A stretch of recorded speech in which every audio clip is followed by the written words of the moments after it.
Hello YouTube, this is Joel and I live in Ohio. This is my 2016 Mustang GT S550. This is my first video. Seen a lot of people making YouTube channels and stuff like that with their Mustangs and Instagrams and Facebooks and stuff like that, and I figure I'd do a different take on it and basically document my process of what upgrades I'm going to do to it and everything else like that, what I've done to it, and my honest impressions for anybody that's thinking about purchasing one as compared to, you know, Challenger or Charger or a Camaro or anything like that, and give you my honest impression, and that way you can make a better decision for yourself what you want. So so far I've absolutely loved the car, very happy with my decision. And you know, I think a few things I was looking for when I bought it in last November. It's now March here in Ohio, and one of the main things I was looking for was a manual transmission. I was definitely looking for obviously a Mustang GT instead of the EcoBoost, and a couple other things that I'll show you once I get inside. I was looking for leather seats, and also I was looking for the large touchscreen display, which Ford has done very well from what I've read and everything, going from Sync 2 to Sync 3. So I'll do a quick walk around the car and continue to talk about it. So as you'll notice, I did get the sorry, I just washed it. As you can see, all the stuff here still laying, but I did decide to go with the black accent package. As you can see, I've got the 5.0 badge is black. The rims are from the black accent package. As you probably noticed, the front pony is black instead of silver. I just thought it looked a lot better. And something that you guys might not know about the black accent package, if you haven't purchased a Mustang yet, is that it has the black roof. So that was a pleasant surprise. I drove all the way to Pittsburgh to get it, and that was a pleasant surprise. I think the black looks better on top and accents the car well. So as you can see, I've tinted the windows black. That's 20%. And other than that, the only other thing I've done is I put MBRP race exhaust on it. A lot of people different reviews on the MBRP. As you can see, it's got the black tips. There you go, black tips. I'll start it up here for you guys in a minute. There you go. But so far I'm very happy with the exhaust. I wanted a really deep tone, and I am happy with the tone. The only issue is the drone at highway speeds.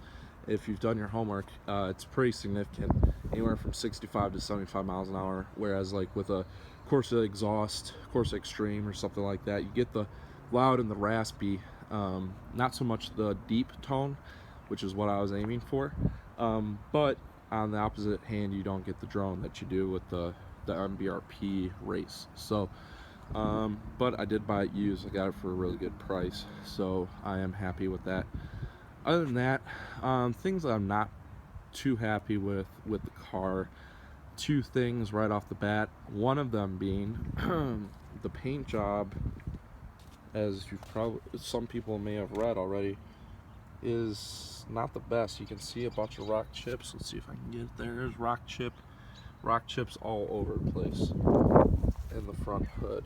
And I understand that's going to happen to any car, but I have a 2010 Ford Fusion that I drive every day, and I don't even think there's rock chips in that. So I think Ford's kind of toned down on the quality of their paint jobs. So that is something to possibly consider if you're purchasing, is that the paint job is not the highest quality.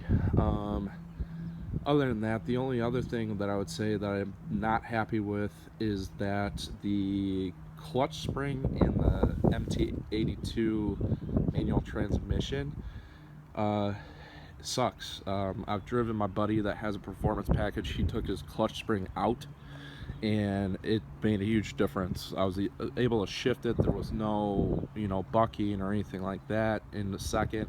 It's a big problem with these cars. So I've thought about taking out the clutch spring or possibly buying the Steeda clutch spring for it. So if anybody that is watching this video that currently owns one could give me their honest opinion of what they think of the Steeda, that would be awesome. So other than that, I'll show you inside of the car. Plans for the car, I do plan on going staggered with the rims. I'm going to probably purchase so obviously some new tires once these go out, as well as some larger rims, probably go 10.5 in the rear and then probably go 9s in the front. As you can see, if you look from the back of the car, it is kind of an aesthetic thing. The rim sits inside the wheel well, and I would rather have it sit flush, so that is definitely something I plan on doing. I have considered the hub-centric wheel spacers, but I'm afraid that, you know, it could possibly do damage. I know a lot of guys have had no issues with it, but it's not something that I want to do. And then here's the other side. As you can see, it kind of sits inside the wheel well. It's not something I want to purchase and then find out, you know, going down the road that it was the wrong decision. So yeah, wheels and tires will be my next purchase. And then other than that, I don't plan on doing anything with it until I get it out of warranty, and then at that point I might supercharge it or something like that. So we'll go inside the car. No tune or cold air intake. That was the other thing, is I will do that, but again, I don't want to be doing anything that could possibly void the warranty until I'm out of warranty. So as you can see, one thing that I was pleasantly surprised when I arrived in Pittsburgh for the car was, you know, all metal pedals.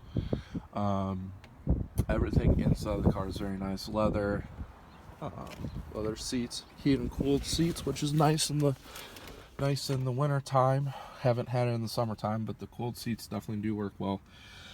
The touchscreen display, and yeah, that's about it as far as the inside. As far as inside goes, I'll probably do something with the steering wheel. Probably get the GT 350 steering wheel, just because I like the Alcantara. And other than that, probably don't do on much with the inside. Lots of plastic inside. That's one thing that I would say that I don't like, is this is all plastic. This is plastic. You can tell that's plastic. I know that, you know, it is a $35,000 sports car, so it's not like a Porsche or anything like that, but it's one thing that I would critique them on, is, you know, the inside is much better than S197s, but still leaves a little bit to be desired. So I'm going to start it up for you guys.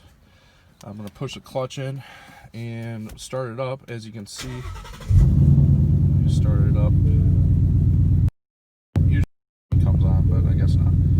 So probably heard it start up with the exhaust. It's probably still a little warm, so you're not going to get the full cold start effect. As you can tell, there's the MBRP, nice deep tone. Love that exhaust. Very happy with it. And that's it. So if you guys have any questions or anything like that, please feel free to leave some comments. I'm going to start an Instagram page for the car as well, and you know, I'll be free to help you guys out if you guys have any questions for me. If not, I'd love to talk to anybody that currently owns the car as well and see what they've got to share as far as advice for future upgrades and stuff like that. So thanks guys, appreciate it. Bye.